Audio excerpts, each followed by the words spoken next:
Hey guys, Alex here, ajnashville.com. Luis, bro, Sneaky guy. snuck in again. I don't know what keeps happening here. I don't know if we're leaving our doors unlocked or what the hell, but no, Luis is becoming a permanent part of the show. It's good to have you on here. You know, it's good to have somebody to share some experience with. It's a learning thing for you. You said the other day you wanted to start your own podcast at some point. Oh yeah, definitely. So, and we Somebody figured- told me how to podcast voice. You probably do because you don't have a fucking face for TV. You definitely have a radio face.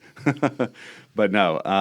So, anyways, it's good to have you on again. So today we're going to talk about kind of picking yourself up, and Right. dusting yourself off and moving forward. Because all too often, a lot of us, what we'll do is we'll go down this path and we'll keep pushing and pushing and pushing. And we'll hit some resistance and most of the time we'll shove through it. But there's sometimes you just hit a hole. And when you hit that hole, you fall into it and you look up and you say, fuck this, I'm done. Mm-hmm. And you wash your hands of it and you go back and retreat and you go back into the basic things that you always did before, the comfortable things. And that's something that I think a lot of people, your average human beings do that. I think everybody does. Everybody does it at some point. Mm-hmm. But it's those that choose to stop doing it, or at some point something clicks where they say, I can't keep doing this shit. I invest too much time, too much effort into failing that I've got to take my licks and take my lessons and move on. And sometimes the licks and lessons are getting out of what it is you do. If you're an aspiring actress or actor and you go to Hollywood and you say, I'm going to do this, I dropped out of college, I'm going to make it work. But you've spent 10 years of your life and you haven't made it work. You have to keep picking yourself back up and pushing forward, but eventually you have to analyze and say, is this the right decision for me? Is this where my talents are best used? Because I have no business acting, but if I aspire to go to Hollywood and be an actor, could I become one? I suppose. But is it where my best, is it where the best usage of my talents? I mean, the fact of the matter is I'm better at speaking with people. I'm better at doing things like podcasting and I do really well at sales and organizing things and helping people. Like that's where my strengths are. So one of the things we're taught when we're growing up, and maybe some people are going to disagree with this, and that's fine. Everyone's entitled to their opinion. But when you're growing up, you're always told you can do whatever you want. You can, but you got to put in the work for it. Got to put in the work. And that's the thing is sometimes we don't channel our work to the point where it needs to be in order to make it happen. If you're an aspiring, I want to be in the NBA, you need to do the right drills to get into the NBA. Don't go over and practice skeet shooting 3 hours a day for half your life and then say, all right, I'm ready to shoot baskets now. You've got to go in and you've got to do the right activities in order to make it happen. So going back to the aspiring actor or actress, you have to do the right activities to get to the point where you're a person that fits that role. You can do whatever you want to do as long as the activities are put in place and the activities are proper.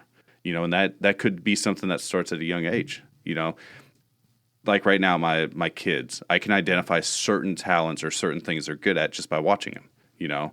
My son loves to kick stuff, footballs, basketballs. If it's round, he's going to kick it. And trust, I've been kicked several times by my son. But I can identify that and say, okay, he's good at kicking stuff, so maybe we're going to keep working on things like soccer and drills like that to help him improve and sharpen those skills. But he may hit an age and say, I don't want to kick shit anymore. I just want to go fast. And so now we have to change and we have to go back to different drills. But some of the things we aspire to do, at one point in time, you were a business owner. Oh, yeah. And being a business owner is difficult. Everybody looks at business owners and they're like, I can do that. Really? Then get up and fucking do it. Because most people can't. The discipline that it takes in order to do that, people don't want to risk. Because it's too easy to say, I can do that, but I'm going to go over here and do what I know and just live my life normal. Being a business owner or getting into owning a business is a very, very risky job, which and which you've been through. Done it. Yeah. So, that's one of the things that we're talking about today is going out there and figuring out, the risk versus reward. I mean, being a business owner, did you enjoy it? I did because I was, I like to travel like anybody else does. Yeah. I don't like sitting in one spot for too long. So that got me out of that got me out of the box Right. that I was in with that company I was working with. Right. Wanted to work for myself, build, my own little empire. Yeah. Something for my kids to hold on to when I'm gone. A legacy. Yeah. Well, my own little legacy. Right. What I thought was good for me. Well, and the thing is, so let's go back to something you said. You said, I got sick of working for the person I was working for. And a lot of times, as people, we wake up in the morning, what do? We go to our shitty job that we hate, and we look at the people that we can't stand, and we watch the clock, and we wait till the clock ticks to whatever time it is we're getting off, and then we go home, and our miserable self that we spend in misery all day goes home and does what? Spends time with our family. We're already fucking miserable to begin with. So the thought of owning your own business, did you ever look around and look at things and say, shit, I could do this?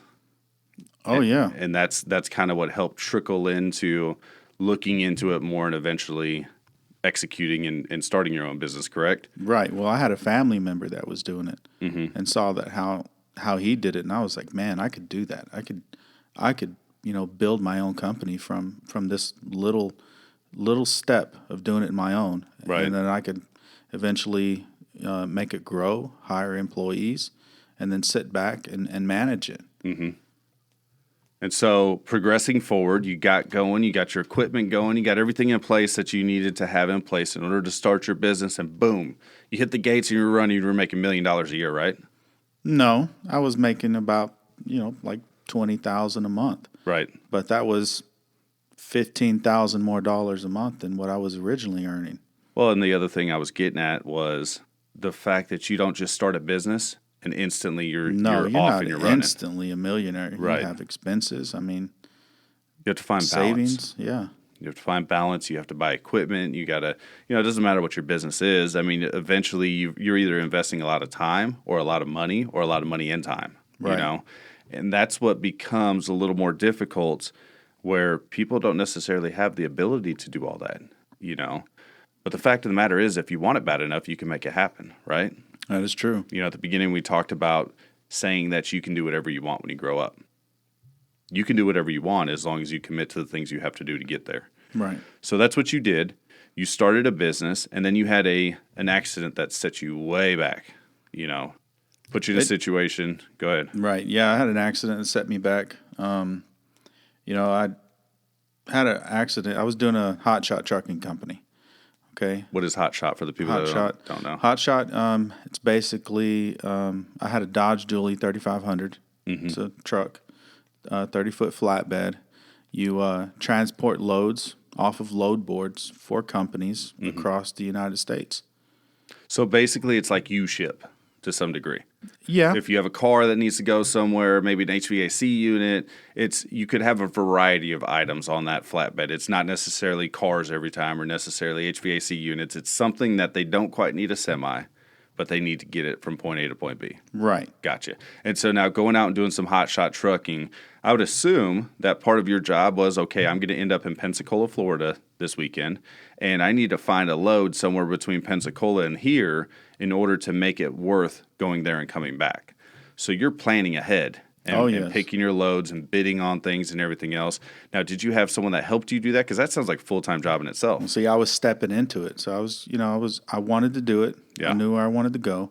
But I was using a dispatcher and I basically subcontracted underneath his company. Gotcha. Just to get my feet wet. Right. So that's where I wanted to start. And so you're rolling, you're on the highway, you're seeing beautiful parts of the country, but you have deadlines, right? Things have to get somewhere by a certain time. Oh, yeah. I mean, normally I would hopefully have loads dropped off, depending on how far they were, because you can only drive a certain amount of time. Mm-hmm. So I would either have loads dropped off the next day, a couple days. It just depends on how far it was and how long it took you to drive there. Right. So people were coming, they were dumping their loads on you when they would arrive somewhere. Why are you laughing? They'd come dump their load, and you would take that load to the next spot, and then there was an expectation either you hung around for a couple days or you picked up another load, and then you moved to the next spot, right? No hanging around. So you're constantly rolling. I would basically drop off a load, dead tired, go off duty, and then go pick up another load Right. And go pick up another load and then, rest and then go deliver that load after my resting period was up. Now, that's a pretty heavily regulated regiment too, Oh, right? yeah, Because by you have to DOT sleep. of each state. Yeah. So Yep. you have to have licenses. You have to sleep a certain amount of time. So now fast forward, you figured some of these things out. You're starting to run efficiently. You're going, and boom, you have an accident. Yep. Unfortunately, I had an accident in Trinidad, Colorado. Mm-hmm. It was like 3 o'clock in the morning, ice on the road, coming around a bend, and there was a deer trying to cross the road. We're talking about a Colorado deer now. We're not talking about these little coyote-looking things that they have in Tennessee. We're talking about a beefy, This is a big boy. Okay, 200, 250-pound deer probably. Probably. Okay. I didn't. I mean, he had horns, so it was a male. Yeah. So Bambi's dad was out there in the middle of the road. Yeah, I had no Bambi. It was idea probably what the Bambi. hell he was Yeah. doing. Yeah, he's all grown up now. Right. But I released the gas pedal, and the load pushed my back end out from underneath me. Mm-hmm. Tried to counter steer out of it as I was whipping, coming around out of the the spit, the jackknife that I was in. Right. Front end of my truck clipped the side of this ridge, shot me sideways into the side of it, exploded my airbags all throughout the truck, including the side airbags. Right. The gooseneck ended up stopping me from rolling down this, 200, 300-foot hill. Jesus. So when I was, it stopped me sideways like a hook, basically. And I'm sideways looking out of my driver window at the sky. Wow. And then below me to my right, looking out the passenger window at the ground. I had my shoes off. I was comfy. No jacket on. I'm inside this luxury Laramie 3500 with the heater on. Right. And it's just I'll Out tell in you the right. cold. I'll tell you right now. I've been through rollover drills in the military. Through a mechanical machine, rollover drills, and immediately I went into action. Right. Boom! I threw my shoes on. Had no idea where the hell they were, but I had my shoes on. Grabbed my jacket. Grabbed my cell phone. Pulled out the flares. I rolled down the damn passenger window, and released I cut my seatbelt off. First off, I cut my seatbelt off, jumped out, rolled down the passenger window, and then jumped out of the frickin' passenger window in a matter of, no less than 30 seconds. Right. Popped the flares. I'm in Trinidad, Colorado on, I forget what section it was, but I was on a back road. I was cutting through, going to go sleep at this hotel, going to get some real rest, and I'm out in the middle of nowhere with no service. Right. Nothing. I had no idea what to do. So I threw on a couple jackets, popped some flares, and waited for somebody to come, a passerby to come by. And finally, somebody did about a couple hours later. They called dispatch, whatever, and got some people out there to come recover my truck. So they came out, they got you. They took it to the yard. Next step, other people's loads on your truck. The loads, are they damaged? No, I could strap down a load nicely. It held all that aluminum. I had about 11,000 pounds of aluminum extruding that I was taking from, I forget exactly where, but I was headed towards El Paso. Right. So you strapped down 11,000 pounds, which could have made a huge mess on the highway. I'm very surprised that those aluminum extrudings, some of them, they were long poles. Yeah. I'm surprised none of them came unbound and shot through the back section of my cab. That would have been crazy. That but it would could have have been happened. nasty. Yeah. It could have happened. So now what do? You quit? You No. throw in the towel? You say, fuck this. It's not worth it. I can't take any more loads. I'm done. I'm going to go back and work for someone else? No. Okay, so what do you do next? What's the next big? Because I know there's other pieces that fall into here. Well, I was having the recover guy drop me off at a hotel. Okay. All right. Unknown to me, they drop me off at the hotel. I go into the hotel to rent a room. I don't have my ID on me. Right. the trooper that was out there that was doing the investigation, he handed me back my ID in a little envelope with all the papers right before I got into the tow truck, right before. So I didn't even have time to put it away. Right. Well, I dropped it as I was getting in the truck. Had no idea I dropped it. So when I got to the hotel, I realized that, dude, I searched my bags. I only had 2 bags. Searched my bags. Couldn't get a hotel room. Guy wouldn't give me a hotel even after I explained to him what happened. I'm sorry, man, we can't give you a hotel room. Right. Now, are you at a little hokey hotel in the middle of nowhere and the guy's just being a dick? Or are you at some Super 8 hotel? So you're at a big chain hotel and they have expectations okay, all right. Super 8 hotel right next to a Burger King. So I was like, all right, screw it. I'm going to go over there and get that burger. Yep. I went over there and got some breakfast, to be honest. Yeah. And as I was sitting at the table, I broke down in tears because everything all the money that I saved up to open up this business, I just lost it in a matter of seconds. Yep. Gone on the side of the road. And I didn't know what to do. You know, I let those tears out, and somebody saw me crying. He came over to the table, and he was like, hey, man, what's up, dude? You okay? And I was like, nope. I just lost everything. I'm out here in the middle of nowhere, in the middle of Colorado. I don't have my ID. I have money. I had a stack of cash. I had cash in my pocket, money in the bank on my credit cards. But I couldn't do nothing. I couldn't even go rent a truck without an ID. No ID, yeah. Okay, you can't rent a truck. I can't continue to move forward. So, he said, man, I got to go to work. I'll come back around noon, and I'll come pick you up if you just wait here. Well, that gave me a little bit of motivation. It made me feel good that somebody stepped up like that to want to help me. He was with his wife and kids. And so, I wouldn't take a stranger in my car with my wife and kids. Right. Especially if I was having to go to some training myself. Yeah. Especially somebody as ugly as you.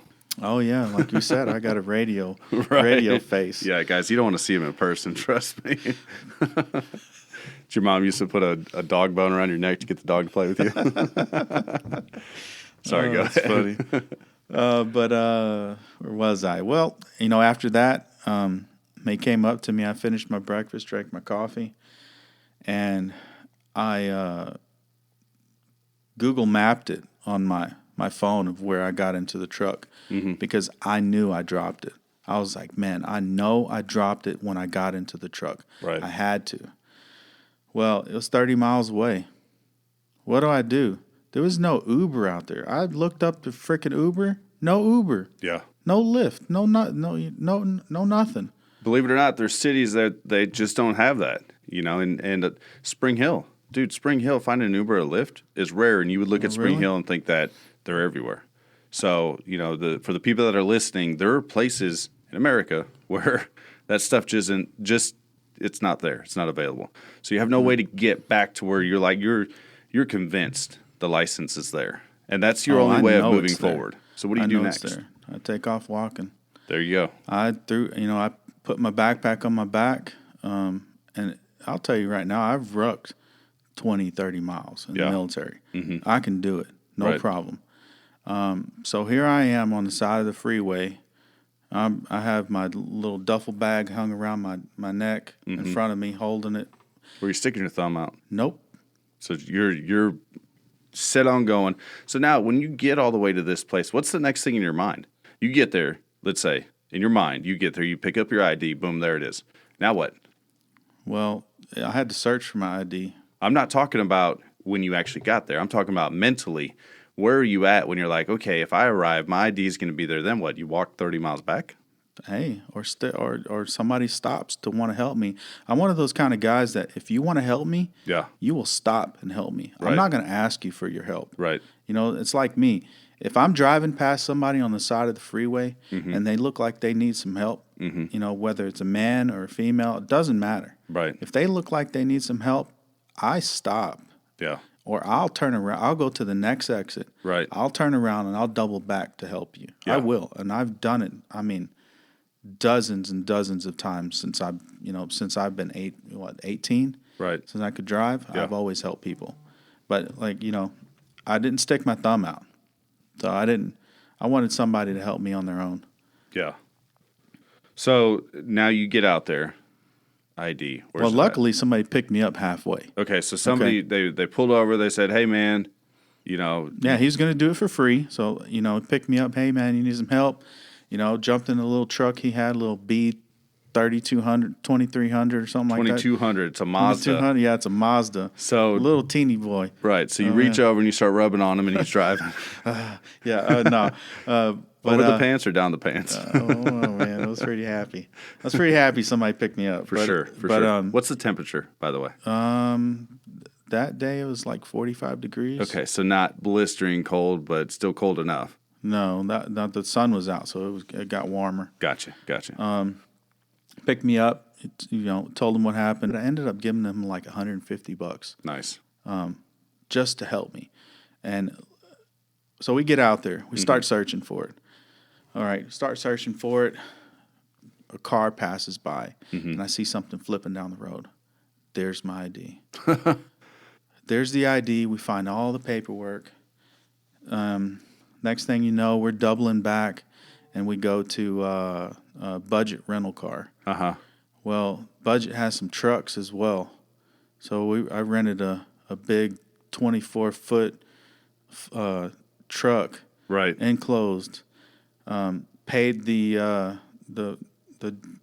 tow truck company to have their forklift driver cross load my load. All right, so they cross loaded the load, and here I am driving like you're rolling up illegal at as this crap, place. dude. Yeah, overloaded in this truck down to El Paso. In this truck. That's a long ways. How far? I mean, driving through Texas can take you half a day. I think it was like 1,300 miles. I was going to say, that's a long trip. You're going down the mountains. You're doing everything else. And so something inside you didn't allow you to give up. Those people were expecting that load. And you had to get that load to them one way or another. And there was a payday at the end of that load, right? Definitely. I was getting paid like $2,000 just to deliver that load. So it gave you a little bit of, here, you got Well, I'll tell something. you what. I paid $1,600. So you made $400. Yep. That's you're just completely balling out at that point, $400, you just lost everything. What do you do next? Well, called my dispatcher, let him know. I doubled back from El Paso to Houston. Went and stayed at my father's house. Let him know what happened. See, my father was going to end up starting to team drive with me. So I had to let him know what happened. I get there, let him know what happened, and, he had my back. Made me feel better. Right. Talked to my dispatch. Told me insurance was going to take care of everything. They ended up not, because he ended up undercovering me throughout my contract. Right. So now you're really fucked. Oh, I'm fucked. Now you have all this money dumped into something. It's gone. It's on the side of the road. What do you do next? You give up? You say, fuck this. I'm going to start smoking crack. I'm just going to... Well, I started team driving with another guy. Okay. But his team driving, we weren't making enough money. Right. I'm not going to make $200 a week. So at that point, I had my uncle pick me up in San Antonio, take me back home. Yeah. When I got back home, nobody was hiring me, sending out my resumes. Here I am going to try to fall back on my degree. And, yeah, your phone's a little loud there, buddy. You're loud. But, nobody's hiring me. Can't fall back on my degree. Dude, I'm 6 months out, and I don't have a job. All the savings I've had, I've picked and choosed my bills of which ones to pay. Right. I was depressed. There was days that I just didn't get out of bed. I just laid in bed and just laid there. And that's a deep, dark spot to be in. So there you are, you're defeated. Literally. Yeah. In every sense of the meaning, you've lost everything. You've lost hope. You've lost confidence. You've lost drive. You've lost everything. I almost lost confidence in humanity. Right. This person was supposed to be my friend. Yeah, and they fucked you. And yes, he did. Royally. It's always the people that you least suspect that sometimes do it the hardest. And I'm not saying go out there and be suspicious of everybody, but protect yourself, because all too often, especially when it comes to the opposite sex, or for some people, the same sex, but all too often people think, I can put all my trust in this person. They would never fuck me over, right? And then what happens? I hope not. Sometimes we learn that lesson the hard way. Not everybody, but sometimes we learn that lesson the hard way. We figure out that people are just out there and they're just evil people sometimes. And maybe their first intention wasn't to be evil, but maybe greed. And when I say greed, I'm not talking about just monetary greed. I'm talking about greed in general. Mm-hmm. It gets in front of them, and they forget about that relationship or that friendship, or, hey, maybe nobody will ever find out. Nobody wakes up in the morning and embezzles money or anything like that because they think they're going to get caught. Nobody ever wakes up in the morning and fucks somebody else because they think they're going to get caught, So those are the things that we have to look at. So let's fast forward. You're here. You're doing well. You got a smile on your face. You're getting your shit back together. Yeah, doing much better. You're jumping into a different career field, which you're doing very well at. But you're progressing. You're learning. You've got that spark going again. You got that bounce in your step, so to speak. And when I say bounce, I'm not talking about the light-footed one. I'm talking about you've got some forward momentum going. Right. I also have motivation. And what's your motivation? That's really easy to ask, but it's not really easy to answer. It's really easy to ask, but not really easy to answer. To help people, to help yourself, to grow, to help help people I know. Yeah, we've done some of that. We've helped a friend of yours and kind of done what we could do in order to make that person be in the position they need to be in. And you see how impactful it is, how what you can do could potentially change somebody's direction and change their life. Right. And we're just fucking mortgage people. Like, think about how stupid our job, and I say that, but I mean that in a respect, Our job, when you look at it from a surface level, you're like, that's dumb. Why would I ever want to do that? But then when you realize how much you impact and affect people's lives, that changes. Yes, it changes the concept of that. Especially the way we do it. Yes. Well, and the other thing is, too, is when you and I met, we talked about mission. Mm-hmm. And you said you didn't have a mission. And hopefully something we've done throughout this small span of time has helped you at least identify an idea. Maybe not an all-out mission, but an idea of how to move forward. Right. And so now everything that you're doing is behind you, or that had happened. That's behind you, and we're on to a new chapter. We flip the page, and it's time to keep moving. The biggest thing is you never gave up. You may have gotten down. You may have lost confidence. You may have lost your faith in people. You probably got fat. But I definitely didn't go to the gym. You probably got fat. You probably drank some beer. Way too much. How did that beer? I mean, drinking that beer, didn't you fucking pop up after being drunk overnight and say, wow, I'm going to get it done today? No. Of course not, because that never fixes shit, right? No, it doesn't. I know that from experience. I know that getting drunk and drowning your sorrows never actually fixes shit.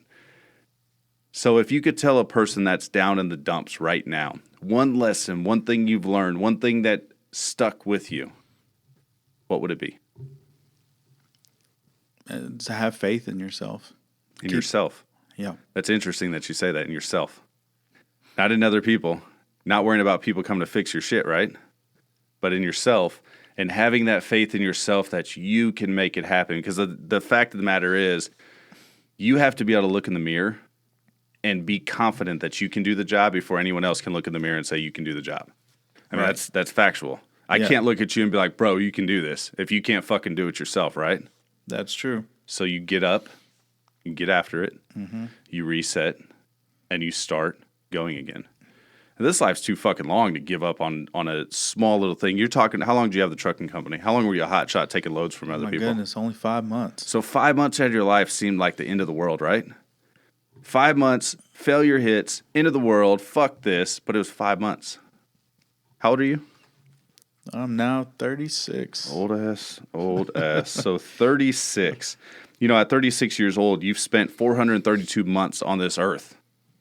So just think, there's all that, I wasted all this time, I did this. This stays true for relationships too. A lot of people, they spend a year, 2 years, 3 years with somebody, 5 years, 10 years, 15 years with somebody, and all that shit falls apart. And guess what? You got 5 years, 10 years. Even if you have 2 days left, you still have more in front of you than you do behind you. Right. Because you can never go back and reset. You can never go back and say, fuck, I should have stayed at a different hotel.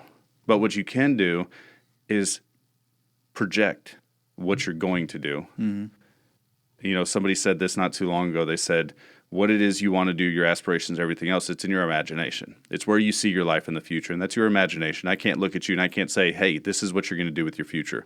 But if you believe in yourself, other people will believe in you. If you believe in yourself and do so with confidence, you could accomplish a lot. And resetting and restarting and regrouping is sometimes a necessary thing, right? Oh, it was. So now when you look at yourself in the mirror, do you see the same person that you've seen during that period of time when you were in your darkest moments? Now that I can look at myself in the mirror again, right. No, I don't. Good. And now when you look around and you see the people that you've surrounded yourself with, your girlfriend, your kids, your family, all those people, you can look around and see something worth pushing for, right? Oh, yes. You can look at yourself and see something worth pushing for. The fact of the matter is we all get down sometimes. It's how we get out of that mindset and how we continue to drive forward. You know, we always believe, and we're our worst enemies when it comes to this, that we're always in the darkest hour when we're down.